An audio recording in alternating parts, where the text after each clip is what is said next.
Like and subscribe on the way, in the door, my people.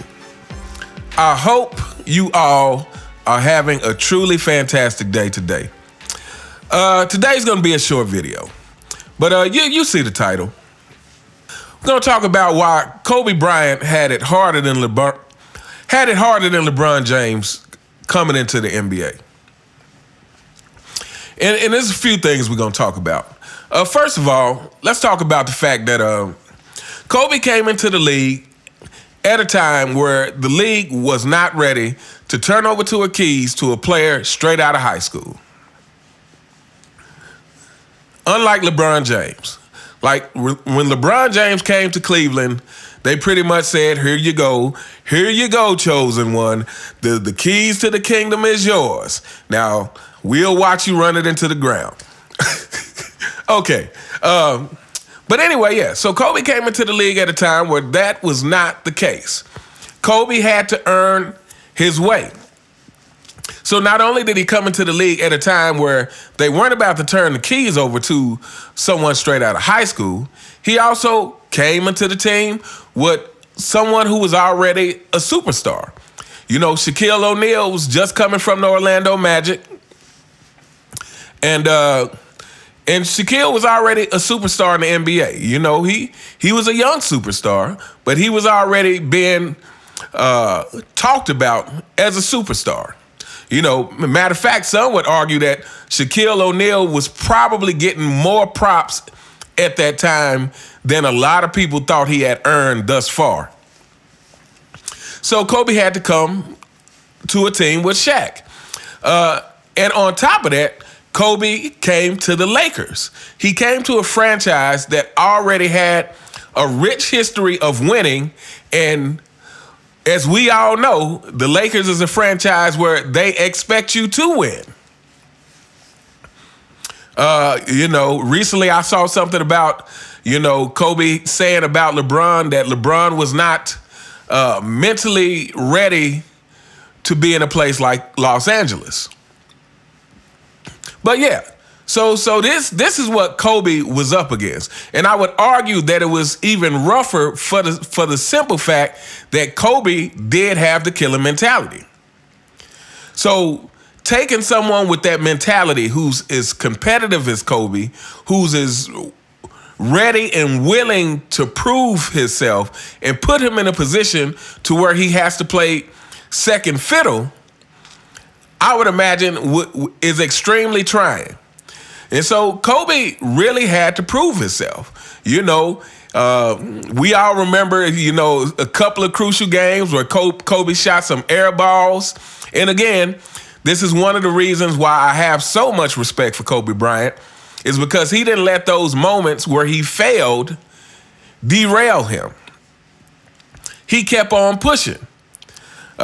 He didn't make excuses for his failures. Fanboys, remember that. Kobe Bryant did not make excuses for his failures. You know, when he didn't play well, he didn't make excuses for that. Unlike the deer.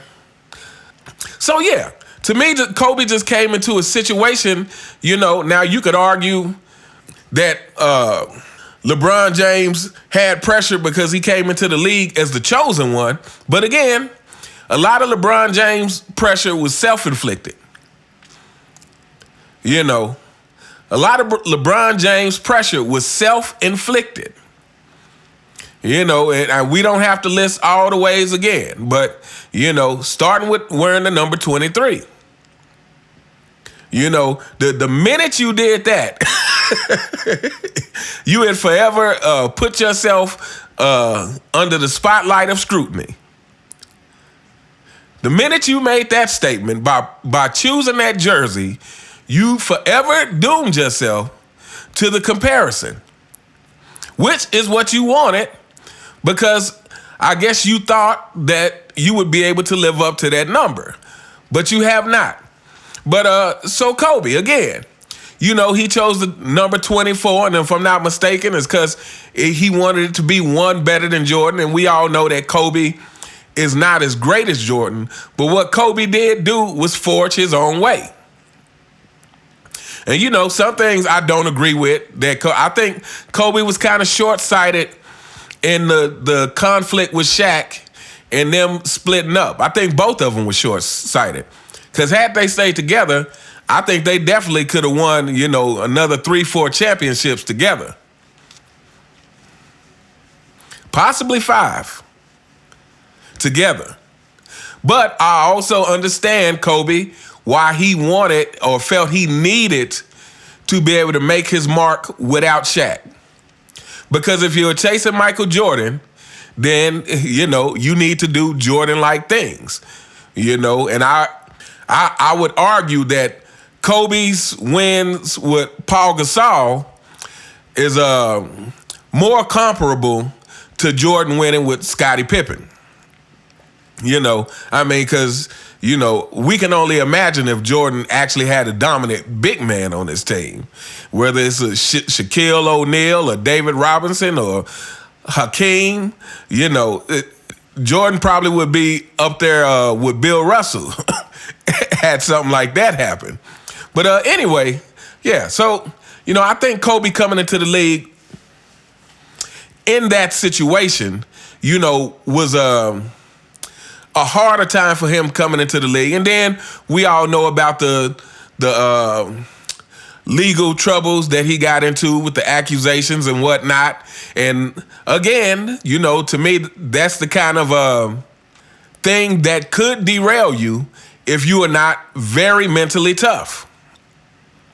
But Kobe dealt with it like a champ. It didn't affect his game, you know. And, you know, to me, that just goes to show you Kobe's mental toughness. And, you know, Kobe's mental toughness is at a level that LeBron James couldn't even comprehend. So, yeah, you know, like I said, this is a short video. But like I said, I would argue that Kobe Bryant came into the league under tougher circumstances, especially for a player as competitive as Kobe. Like, you know, I felt like LeBron James would have been perfect coming into the league in that situation because LeBron James is not competitive like that. You know, matter of fact, LeBron probably would have shined better actually being the second fiddle to someone who was a actual alpha. Because again, you know, I've said this before, LeBron James is an alpha until a real alpha shows up.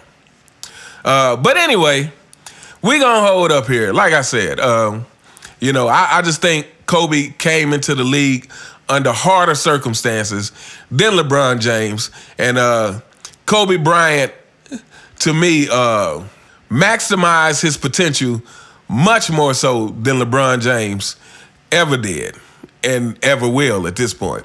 Let me know what you guys think in the comments. You all have a truly fantastic day. And I will see you next time. All right.